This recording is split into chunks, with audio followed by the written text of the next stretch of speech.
We on. Cal, Kevin Calloway. What's up, my dog? Welcome to the Kingdom community. Well, you've already been welcomed into the Kingdom community way beforehand, but welcome to the show, Coach Keith. What you got? Man, just want to thank thank you, man. Like, K Cal's been one of those guys hit the ground running. I mean, Mhm. once we connected, felt his spirit, his energy was always on point. His mentality to, help the next generation athlete has always been, a standard. And we just hit it off from day one. So I'm grateful to have him a part of our team, a part of our family and our community. So I want to welcome you to the show, man. Man, So pleased to be here. so let's get it kicked off by, you talking about how we connected from your understanding as well as your background and all that good stuff. Man, well, first, man, I remember I was with my cousin Jordan. We were in, I think it was Oak Cliff. We were in Leadbetter. We were at the gym Mm-hmm. in Leadbetter. Mhm. And we were just watching our nephews play. Then I saw a girls' team. The girls' team, I don't even know if they had Kingdom jerseys. Well, they may have. Mm-hmm. But then I saw this tall guy come in. He had some Jordans on. And then he was coaching them, and they had like an Indian girl. She was hooping. She was a point guard. And we just decided to keep watching because me and Jordan are watching basketball. We watch games all day. And I was like, okay, I kind of like what they're doing. I like the way he's moving. You know what I mean? He ain't getting rattled. He's just coaching. They listening to him. And it was just good basketball. So that was just I didn't even know who he was. I didn't even know Keith. I just saw him. So I liked the way he moved, and that was that. And I moved out here after the hurricane hit in 2020, Lake Charles, Louisiana. I was head of middle school boys and girls, getting ready to take a high school girls coaching job, and then I was assistant for the boys. And the hurricane hit, and then it was just like what to do. I had a lot of clients in Lake Charles and in the Louisiana area, and then my aunt was here. She was like, "You just can come here," and I started over. So I was working for Drive Nation with Jermaine. The infrastructure just wasn't for me. It works for some people. And one of my guys named Josh Eady. Josh Eady hooked me up with two kids from the Allen area. And so the gym here is open on Sundays, and I was just like, okay, well, I'll take that drive. I was living in DeSoto at the time, and I was coming up here, and then Rod approached me one day, and he was like, man, I watch you on the camera, or sometime I'm here and I see you. I like what you're doing. Mhm. And I was like, okay, well, I appreciate it, man. I'm probably going to transition soon. I'll let you know. And then I saw Rob probably maybe like two or three other times, and the energy never changed. I'm a big guy on energy, because when you deal with some people, their energy may change. They may just be different the next time because they may have taken it personal, or they're just impatient. Mm-hmm. So he was patient, and I was just like, okay, well, I can feel that energy, man. That's cool. And then the last time, not sure how many more times after we seen each other, he was like, come to a camp, come see what we're about. Then that's when I came in. That's when we talked, and I mean, it took off ever since then, man. And sure, I've been happy ever since. I've been blessed, huh? Man, that's dope, Yeah. man. So kind of go into more about Louisiana. You from Lake Charles. So talk about, your history, your growing up, you playing basketball as a young athlete. What got you into wanting to be a trainer and a coach? Okay. Well, so I grew up in Long Beach, California, um, Inglewood area. I was there for the first 9 years. Then my dad got struck out and went to prison. They gave him life. And And how old were you at that time? I was 9. I was 9 years Okay. old. Yep. So me and my mom, I had a lot more family in Louisiana and Texas than California. So my mom needed help at the time. I was getting older. Baseball was my first sport. And once I started playing basketball, my dad put the ball in my hand. He taught me a little bit of the game before he got locked up. And my mom sends me to Louisiana because she's like she wants to finish college. That's why we went to Louisiana. So we go to Louisiana. It's year 2000, and at that point I was started playing baseball. Basketball was my secondary option. Then I had a lot of different coaches that were looking to help me out. I never had a trainer. But I just started playing then, and just a kid who doesn't have that father figure. You're just trying to figure out everything. You're outside playing by yourself. You're outside. You got friends. You're just trying to figure out your way. So throughout that time, I just took off with it. Started playing AAU, probably about fifth grade. Started traveling with different teams. Played around the country. played against a lot of top athletes. And then I had a chance to go to this prep school out of high school. This prep school was called Greensboro Day School in Greensboro, North Carolina. There's a guy named David Wheatley. He was our sponsor.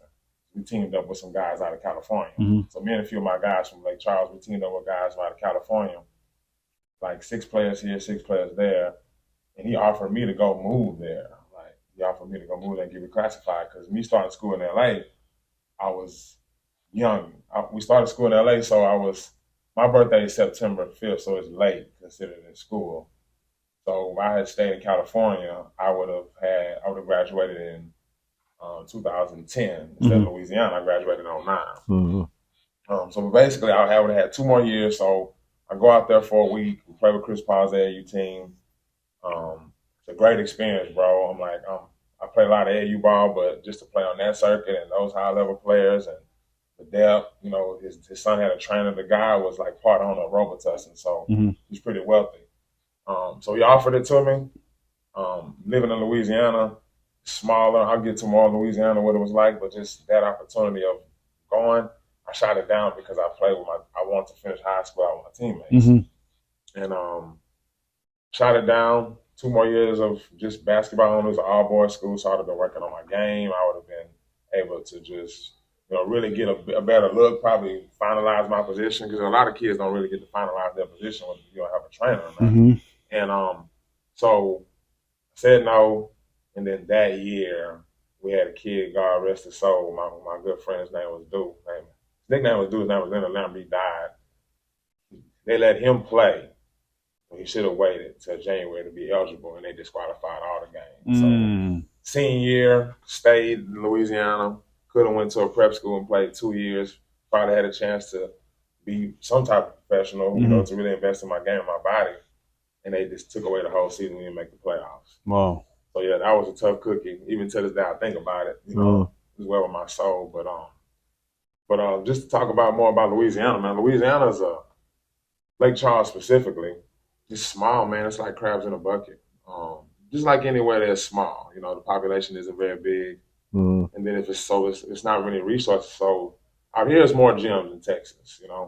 When it's more gyms, obviously it's more people. So with it not being a lot of people in Louisiana, less gyms, less access to gyms. So you're gonna go to the streets. We're gonna go what you see your uncles doing, your friends doing, and guys driving nice cars, or whether it's women or whatever it is.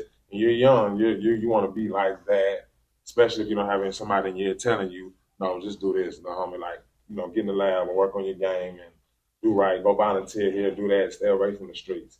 And so with it being so, and it's actually overpopulated now, Lake Charles, it's small. So there's not a lot of room for growth and opportunity as far as, I want to say, young athletes. Yeah, so like the supply is small. Yeah. Right. So therefore it's a small demand. So if there's not a lot of athletes, there's not a lot of opportunity for somebody like yourself to be able to mentor, coach, and develop. Yeah, absolutely. So if you're there, man, just like any other place, bro, you're gonna pick the streets, or you're gonna play your sport. And most people don't go play college ball, so they're gonna go to the streets. No. So what helped you stay away from that side of life? Yeah. So I have a lot of people in my family who were addicts, whether it's alcohol or drugs. And I got a chance to see them at a young age. You know what I mean? I got a chance to see them walking up and down the street, coming to my grandmother's house, just, not doing what they weren't supposed to do. You know what I mean? And my mom or my grandmother didn't have to tell me. I just saw it. And then I had friends who were, selling drugs, 5th, 6th, 7th grade. You know what I mean? And it wasn't me. It wasn't never presented to me to go and do it. You know what I mean? And I'm a leader. I never was a follower. So I was just, once I saw it, I'm like, okay, well, I'm just going to stick to sports. And with that being around you every day, it is peer pressure. You know what I'm saying? But I've never been tempted to say, let me go out and jump and do it. But yeah, the environment's pretty tough, dog, when it's not a lot of positivity around. People are knocking each other down. So, yeah. So was there like any particular coaches or outside of your family? You talk about your family, y'all being, tight knit and having, them as leaders in your life. did you have anybody outside of your family, coaches, trainers, or anybody in that industry to help kind of lead you along? Yeah, man. My first coach, when I got out there, his name was Randy. Coach Randy he was a little older, even at the time, and he's still kicking. He's still around, and he just believed in me, man. He believed in me. He wrapped his arms around me. I had Coach Kim. She was a lady, so I played with her in a few rec leagues.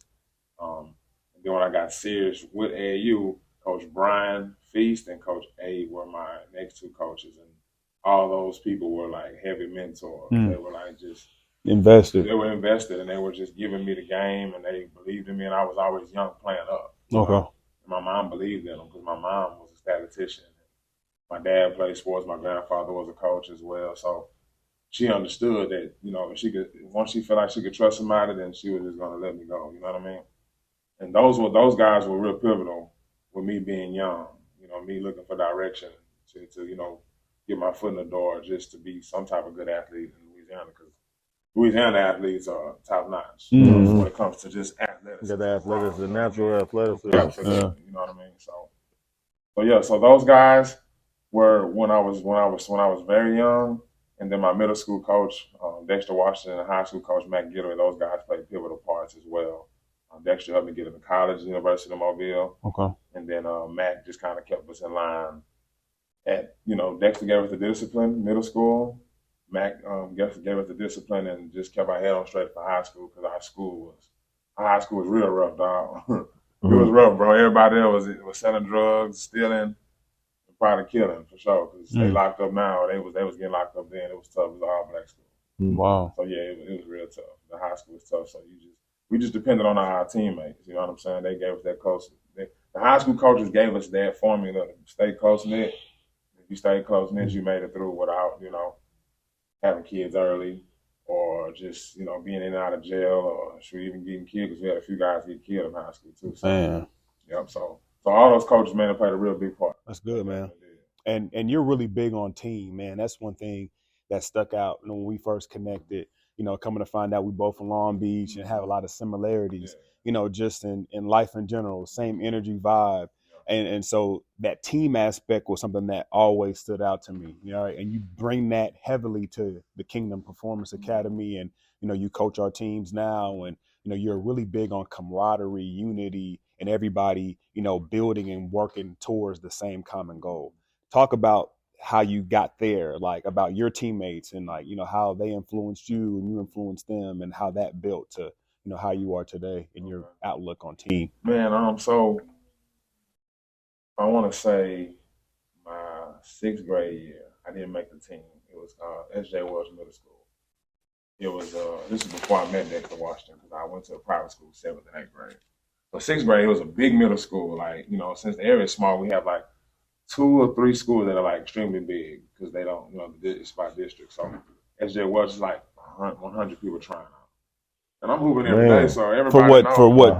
For all 3 teams? For freshman, JV, varsity? No, so this is 6th grade. Oh, so my fault. Grade, yeah, okay, my fault. Right? Okay, yeah. So, man, it's like about 7,500. Were you a big 6th grader? Were you big? Yeah, I was tall. Yeah, I had hit my growth spurt probably like 4. I was always taller than everybody. Okay. And I mean, dog, it was a lot of people trying out, and everybody knew I could hoop. You hoop every day at recess P. Like, how's you can hoop? And I ain't make the team, and I was just like, everybody was surprised. Like, I ain't make the team, and I was like, you must have been like, what happened, man? I was a point guard too. I was a point guard. Okay. You know what I mean? I handled the rock. Hey, I was my dude. So I handled the rock. I like to get people involved. Were you listening? Were you? Did you take instruction well? I mean, yeah, bro, I just really think that, what I'm saying? My mama raised me right, so instruction and all that was easy, but I just really think that it was political. Oh, okay. In school, you know what I'm saying? It was, Lake Charles is split up north side and south side of town. North side is where, it's a little bit more poverty. Then you have mid-city, which is where my mom and I lived, where it's kind of like more homeowners. You got a little black, a little white that already grew up there. And then the south side is where the money at, where they're building, consistently building at. And that's where the school was. So, I have a lot of white friends and, different nationalities, friends and best friends and, good people. But I just think at that point on that side of town, how it was, I just think it was more political. You know what I'm saying? Because it wasn't even a lot of blacks that actually made the team. Oh, okay. Wow. So after not making that team, I started playing AAU, like we talked about a second ago, and I just was like, okay, well, I don't like the feeling. Like I wasn't feeling right. that. You know what I'm saying? Yeah. Like I ain't make the team, and they are not gonna hoop. And So it it sit gave well you a with you. fire. Yeah, You put you a know fire what in I'm there. saying? So yeah, it absolutely did. So I just on my teams, I was always a leader though, because I was like, you could just say like a locker room guy. Yeah. You know what I mean? I was just always picking people up. You know what I'm saying? Hollering at them, and not even knowing that I was being a leader. I was just being me. Right. And so by me just being me, everybody always attracted to me. I think your parents always tell you be someone that everybody wants to play with. Well, I guess it's just the way my mom was raising me. Everyone wanted to play with me, so I never had a problem on any team. Like I wasn't a ball hog, you know what I mean? Right. So that made it kind of easy just for guys to attract to me and relationships to continue to grow. And that went on through middle school, and that went on to high school. And I want to say high school, it's funny how I got respect from a lot of guys because our high school was like everyone wanted to go. It was called Washington Man. Everyone wanted to go. We had top football, top basketball. The band was off the chain. They called it the jukebox. So the band would play anything came on the radio. It was live. Oh, it was man. like a party. Like every high school game, football, basketball, it was live. Like, and everyone in Louisiana even hears about the school. And I have a lot of guys that, respected me then. And I mean, they didn't have to, but I just was being me. You know what I'm saying? I didn't go to high school and try to be somebody I wasn't. And fit in and Absolutely not. do everything everybody else Even doing. to this day, I can gladly say I appreciate them for respecting me then and even now because I was being a leader then and didn't even know it. You know what I mean? Yeah. And then college also, you go to college, a lot of people go to college and, they have so many restraints, whether they had curfews or whatever. My mama let me. I was out the house. You know what I mean? Like she didn't say you had to come in at this time. I told her where I was. I wasn't hanging around. Like I had friends that were up to no good for sure. Yeah. But you weren't involved in it. They respected me. Because they knew they seen you and they protected they seen what you. I was doing. They weren't getting ready to do. They weren't gonna jeopardize do it your while I was future. there. They was getting ready to go do what they was doing. You know what I'm saying? It wasn't none of that. So I'm just blessed to and then when you went to college, you didn't go crazy because you were used to being I was already free. used to it, and I got a chance to out. see like Yeah. cats is coming to college, they ready to go out, they sleeping past class and all of that, and I was just like, I remember my freshman year, right? I had a lady at that time, and I would spend time with her here and there. But however, most of the guys was going out, and they was trying to climb me because I wasn't going out. I'm like, bro, I done did that already. Right. Yeah. I had uncles sneaking me in the club when I was 13, 14 years old. You know what I'm saying? And I didn't like it. They was going to either fight or they was going to shoot. So that was motivation growing up.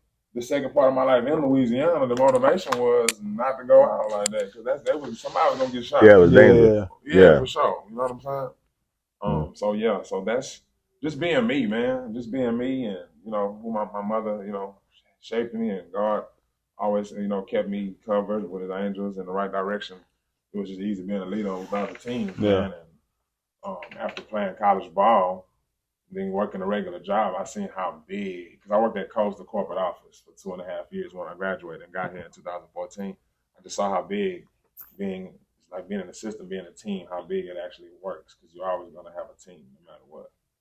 You know what I mean? So that's why just being me, man, it was kind of easy being a leader and keeping a team environment, and even to this day, consistently forming a team environment, like the team environment that we have. it's growing. Team environment that I'm, kind of growing right now with the high school team. It's just, it's just nonstop. It's ongoing. So it's been a blessing, man. It's pretty cool. That's beautiful, man. So now you're, you work with Kingdom and you also work with Dallas Thunder homeschool. So this is your second season. How you adjusting to that, the schedule, how the practices are ran and the games, and how are you, enjoying this experience with the homeschool program? Man, it's a trip how I got on with the Dallas Thunder. So, so you guys was like, hey, got an opportunity for you. I was like, okay, well, I'm always down for opportunity. That's why I'm here. And I interviewed for the high school position. They gave it to someone else, and I just told them, hey, it's no problem. Reach out if anything comes up, or let me know how I can help you. and I'm at home for Christmas. I went home that year to be with my mom and the family, and I got a call one day. You remember that day I called you? I got a call, and they was just like, "Hey, the middle school coach, we released him. Are you available?" And I was just like, "Yeah, I'm available." He was like, "Not a lot of pay. It's just that, you know, just would you like the opportunity?" I'm like, "I'm always down for opportunity because I know opportunity is going to be more. It's It going to can be lead more to to something it." powerful. Absolutely. And so I was like, "Yeah, I'll be down at this day." So jumped on it, went in. Now this year I'm a little different because I feel like I don't have to rush with a group, but I went in and I was just commanding. I was going off on guys every day, but I had to move quickly because I was taking on someone else's team middle of the season, trying to turn it around. And it was a great experience though. You know, they liked me. I liked it because I liked how small it was. I liked the environment, and actually homeschool kids play ball too. You know what I mean? They can actually play. A lot of people don't know it. So after that season, the high school coach, he resigned, and I think a few people were rooting for him. And so I was like, okay, well, I'll interview for the spot. You know what I mean? I think I can help those group of guys. I didn't know a lot of guys from the homeschool team. I only knew a few that actually come to Kingdom and work out. And I was like, okay, well, I'll jump on it. I'll jump on it. Let's see what it does. You know what I mean? I would love to have a program to help, change the culture and help out the community for the future. Um, and so I took the position. God blessed me with the opportunity, man, and it's been going great, man. I'm seeing, I'm seeing that it's a great feeling to see that your work and the attitude and the energy that you've had for so long is starting to finally reveal. Just think about it. When you're a trainer or a coach, or you're in business, you can go so long, and people you don't. Sometimes you get weary. Sometimes it's kind of like, do people actually see what good I'm doing? Yeah. Or why am I still doing this? Why am I still doing it? Right. You know what I mean? Yeah. When you're tired, especially when you're tired, Absolutely. and you be like, man, why am I doing this? What's the whole point? Yeah, and What's to the be whole in this, purpose? because I'm still young. I'm only been in the game coaching and training for 8 years, but just to be in it that long and be consistent and be like, how many people are gonna just think that I don't know how to coach or train? Like, you know what I'm saying? But then still being relentless at having the same approach. If I have one client or two, giving them the same energy, whether it's 20 or 30, you know what I mean? And I strongly believe that's the formula on why God has blessed me, because He's seen I haven't changed and I've consistently been the same person. True. No matter the dark days or the bright days, you know what I mean? So this group of guys, man, it's truly a blessing, man, to have them, because their families are welcoming. You know, they're right here in the backyard. They're close by, and I've never seen they haven't had anyone pour into them. So me, 2 days a week practicing with them and turning things around, it's beautiful to see. Like, them see someone believe in them. I have a kid. I have a kid. His name is Caleb Hernandez. Like 6'1", and I pulled him to the side because the first 2 weeks of practice, I just made everybody just scrimmage. So I'm like, if I got little time, just let me see y'all hoop. I can break the game down and see what you can do and how you can help this team, and it'll let me know which direction we go in as far as sets or whatever. So I asked him, I'm like, what was your role last year? He's like, coach wanted me to play defense. And I'm like, bro, you got a pretty jump shot. And so I just started telling him, like, look, man, I want you to shoot, because we have a lot of guys that can shoot. If we're coming off these screens, then the defense is going to have to start chasing us. And the lane going to open up. So I told him that, and now he's shooting the ball, man, and now he's like the most improved player. Dog. That's beautiful, he's man. probably giving us like 8 to 9 a game off the bench. And he had like a buzzer beater last night. That's dope. Everybody went crazy. And it's amazing. Like that is satisfaction.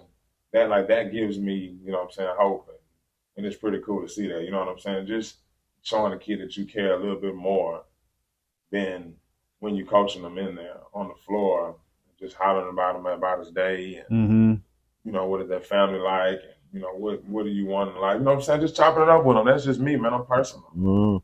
And it's a blessing to see that. It's a blessing to see that starting to unravel. That's dope, man. And you unpacked a lot in that, and I want to, segment it out. The first thing, going back to just the homeschool. I remember, when I first moved out here and started working with players and going to church and started meeting some homeschool families, and hearing that and being like, that's a real thing. Because, we from California, and I mean, now it's more popular, but it seemed like homeschool was like a figment of imagination. Like it wasn't a real thing. Like I'm homeschooled. And so I remember working with some of these players and the parents expressing that they had a disadvantage. Oh yeah, we're homeschooled, so we don't get the access like some of the public schools and private schools. And so at the time I understood what they meant, but after really breaking that down, I was like, really, you actually have a bigger advantage because you have what they don't have, which is time. Absolutely. Right. So they're in a better schedule per se because of their conference or whatever that is, but you have that time on your side to where you can fully invest a lot of that into your craft versus being in this building for 8 hours a day. Like that kid that goes to public school, he's got to be from 8 to 4 or whatever the time is. You can kind of maneuver and manipulate your schedule to better fit your lifestyle and your extracurricular. So talk about that part, like as far as the amount of time these kids have and how they should utilize that to position themselves for the next level. Yeah. So just for all the listeners out there, man, when I first got to the homeschool last year, I was like, man, these kids really have all day to work on that game in their body, literally. Like most of them will go to co-op. Co-op is join classes. Either you're going to have a tutor or everything's going to be strictly online. And I'm like, okay, well, if you do that, that's 2-3 hours. You don't sit there for 8 hours like normal kids at a regular school. You know what I'm saying? So you can go get a trainer, skill coach, go get a strength coach, and you can have a consistent routine. And shoot, I mean, at that point, you can be a lot of you can be farther ahead than a lot of the other guys at the public school. What do you think? And I've always, and just recently, and I think COVID has really helped a lot of people see regarding homeschool and how it could be beneficial, even though all the kids were, because of COVID, were at home and it had like they liked it, but then some didn't like it or what have you. But do you think that it's more prevalent now? Do you think that a lot more kids should do that as far as go the homeschool route? I do. I actually do think a lot more kids should consider the homeschool route because similar. So, for instance, being a high school coach now, I can make my own schedule next year. If I got the players. So I can go to Cali, I can go play somebody in New York, I can go to Boston if I want to, right? And then they can work on their bodies and work on their games, and then we can go. So a lot of high school players don't know that a lot of kids get recruited mainly during the high school season. Because if you're out in that circuit and you're hooping, okay, well, these guys that are recruiting are going to all of these high schools. They watching you over the summer, but then they like, okay, let's go see him at his high school. Right. Where it's systematic, where it's more structured. That's going to look more like what we're doing. Absolutely. Versus the AAU is more running gun up and down. Absolutely. Right. You know what I'm saying?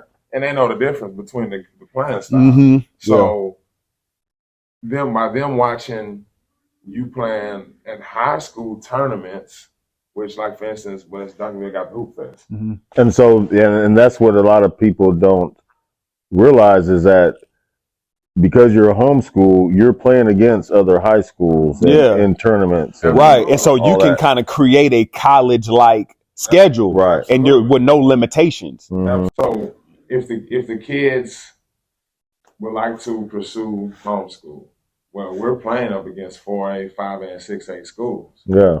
And if we're going against a school that the kids getting recruited, well, that's your shot right there. You know what I mean? I didn't even think about that. It's huge. You know what I mean? We're getting the right tournament, and you got a lot of powerhouses where guys are getting recruited. There's your shot right there. You know what I mean? So the chances of guys getting recruited at an all-time high. Right. Being at the homeschool level, because we're only going to play home schools right now when we play our regionals, our district tournament, and then of course, everyone goes to nationals in Missouri at the end of the year, which is like the playoffs. Mm-hmm. But yeah, so having a chance for guys to get recruited, man, is really good. And how many years have we tried to start a homeschool and a prep school? Yeah, and probably all for that? like 3 years. Probably no longer Longer than that. Before we Like, get in, yeah, probably about 5. yeah, Yeah, get into that space, and I believe it's going to happen. It's right. just you know how we are. If we just stay, persistent, Yeah, it's just a eventually matter the of time. door's But going to open up. you know, that's the first thing I thought about Mhm. once you were in place with the Thunder. Is that okay? Once he gets this experience, once he meets players and parents and things of that nature, and gets in that realm, it's all about you're getting your education right now. You know what I mean? Yeah, and learning how it all works. It's similar situation like Dion. It Mhm. don't matter. A lot of kids want to go play with their friends and stuff, which is great, Mhm. right? But you make the school. You Yeah, know what I'm saying? Right. You turn it around. Yeah, but you make the program. Like Right. Dion's about to go and hopefully do great things at Colorado. He is. You know what I'm saying? You turn things around at Jackson State. But the thing that's dope about that is like, Dion started right up the street. You know what I mean? And South Dallas, prosper first, right? You know, and then he went to started, South Dallas. with the truth, and then went down to the school Primetime. in Cedar Hill. And so he did his thing, and he paid his dues in the coaching room. And wasn't like, I'm prime time, let me just ride on into a Division I program. Like, I'm building the structure. I'm experiencing some successes and some failures because, it's prep school. Because his prep school, it fell apart because of funding. Right. He went through from He the bottom. went through. I remember Right. driving by his property in Prosper and seeing like the Truth buses parked out there, were all spray painted with Under Armour logos and all that. So he was really in that mindset early on. Yeah. And now it's like he's doing this out of nowhere. Like, no, this dude been doing this. Like he's had his time to really get his reps in to where now he's able just to do it on a bigger platform. You know what I'm saying? That's tough.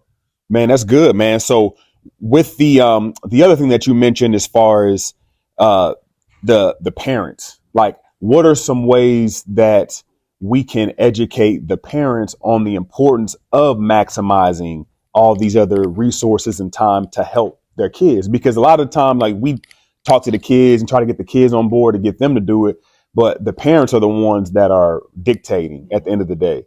So how can we, lay things out to where the parents understand all the access that they have at their fingertips? I always tell, so like a lot of my friends, they'll come to me for advice all the time. I always tell them that if you seek, then God will show you, right? So most parents who haven't played the game, if they can get somebody that they rock with when they're young or their kids are young that show them a lot of just loyalty, they're gonna remember that coach and no one else can tell them otherwise. Mhm. They feel like they know it. You know what I'm saying? Especially the parents who are, doing what by themselves. Most athletes don't have both parents. And so it's kind of hard for them to trust anyone else, especially if they're dealing with a lot of other coaches or trainers. So then they're just like, well, I got it figured out. He's hooping. He doesn't need this. He doesn't need that. I know what to do, So I would just say parents just get out and ask questions. Don't be afraid of someone redirecting you. You know what I'm That's saying? good. Don't be afraid to get redirected because we're all making adjustments. Mhm. That's just like parents always learning how to be a better parent. You know what I'm saying? Yeah. Like, nobody has it figured out. We all make mistakes every day. Right. Every day we're making mistakes trying to figure out how to get better at decision making. So I would just suggest parents just continue to make adjustments and ask questions because there's no one way. There's more than one way to skin a cat. You have to keep adjusting to try to just get for the better for your child because it is evolving consistently. It's always evolving. So don't think that there's just one way or the way that you did it back in the day is going to get it done because these kids, there's so many avenues to get them where they're trying to be. Right. You know what I mean? Yeah, and really developing that hunger and that thirst for the knowledge and understanding as a parent, it's my job to make sure that I'm educating myself to then now pass it to my kids. So we are all understanding of what it takes to help you get to the next level because it truly does. take a village, right? And it takes as much information as possible to really help, build this platform for these young athletes to be successful.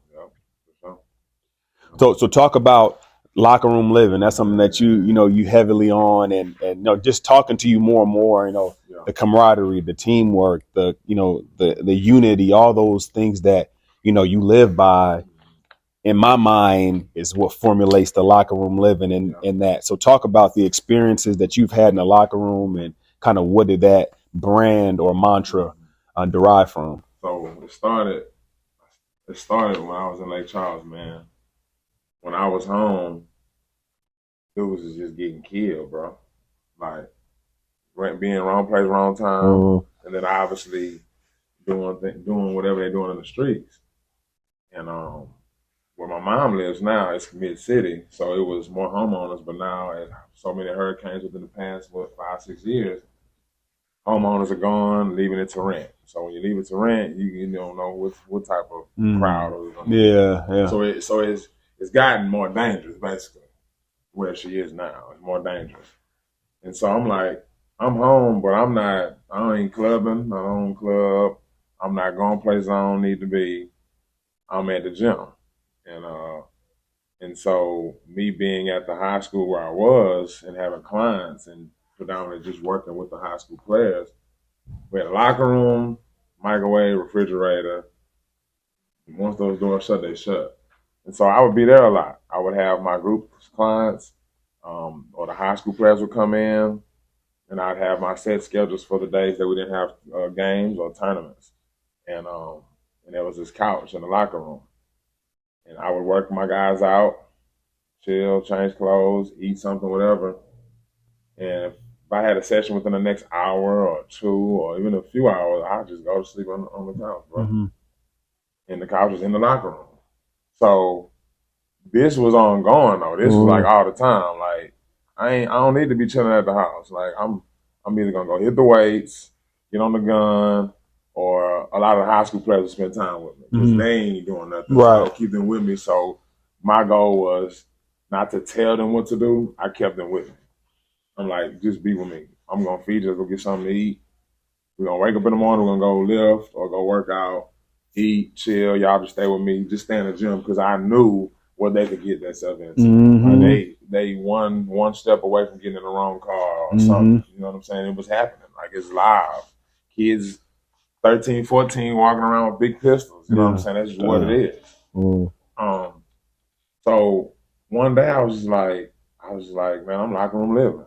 I don't know how it clicked. It just came to me because I'm literally like sleeping in here. Like I'm in here. Like I'm not staying overnight, but I was spending more time. You might as well because you. Right. I was in there. Your time is up in there. You know what I'm saying? And somebody took a picture of me, man. I had a picture in there.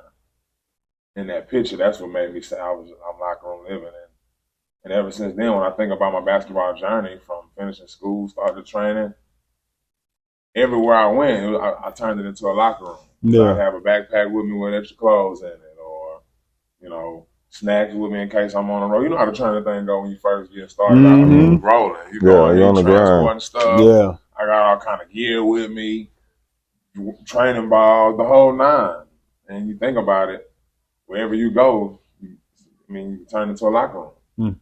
And so I just kept saying it because I'm in the lab and I'm doing it. So I just kept saying it. And so now, soon, me and my dad are gonna shoot the first episode real soon when I go home. Actually, that's gonna be pretty deep. Yeah, I like that. Pretty deep. Yeah. But that first one is gonna be. I want my whole purpose for the show basically is for every athlete across the world to express their most memorable moment in the locker room. Just pour into the sports community good energy and what they would tell the next generation on what the sport did for them.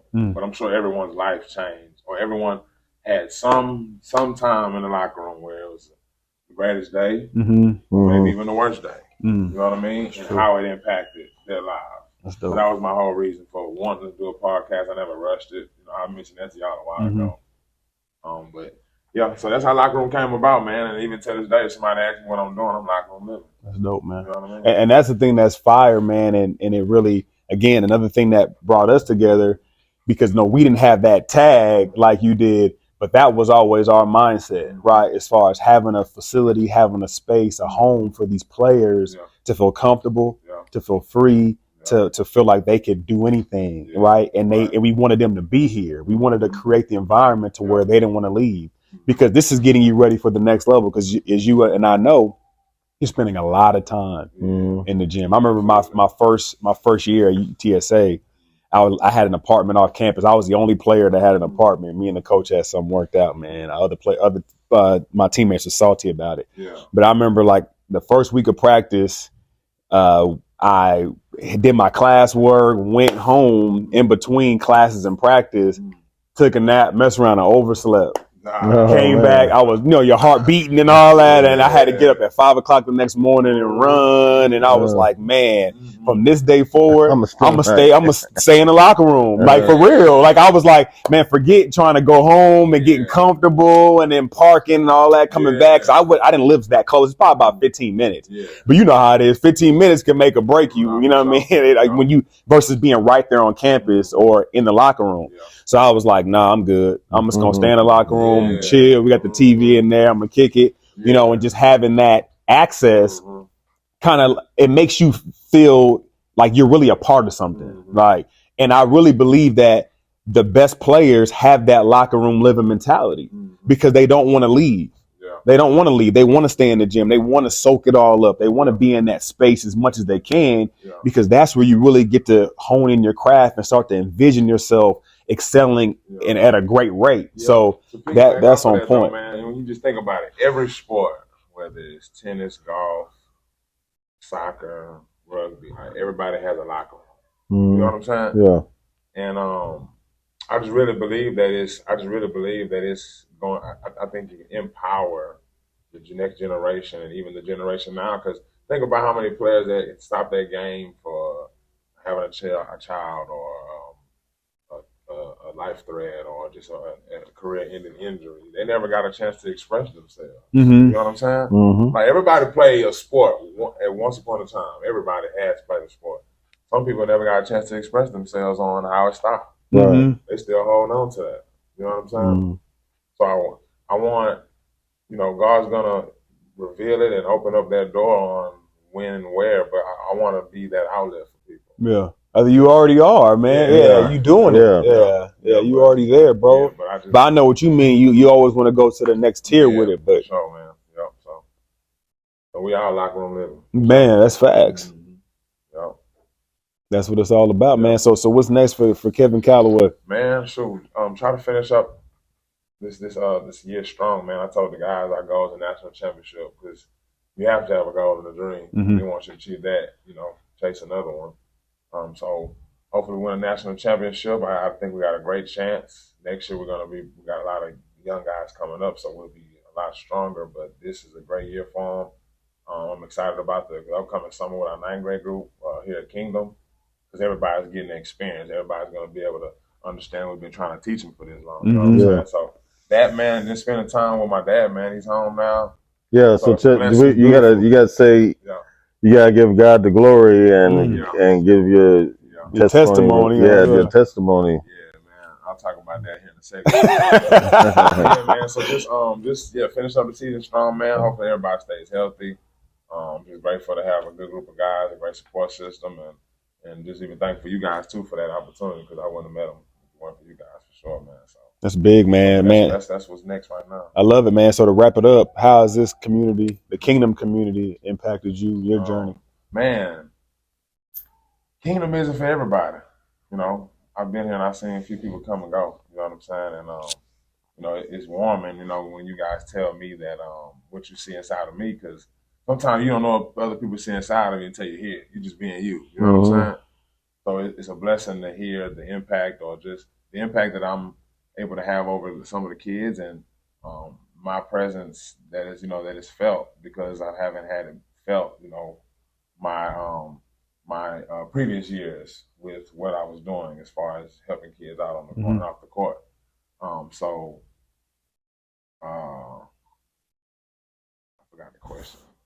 What was the question? Has the kingdom community impacted you on your plight to being, the best version of yourself? Well, when I first got here, I had a lot of weight on. You know what I'm saying? I first got physically and mentally. You know what I'm saying? So when I got here, you know what I'm saying? Everybody got to see me going. Most people didn't know what I was going through. You know what I'm saying? You guys did. And so I got a chance to, go through it. You know what I'm saying? I had something to look forward to every day.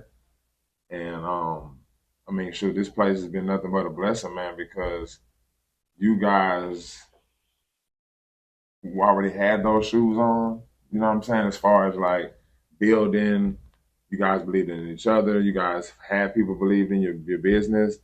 But then being here, it uplifted me because I'm looking around, and it's you look at the walls, like you go in the gym, you look at the goals, and then you're like, okay, well, everybody else in the DFW has that, okay.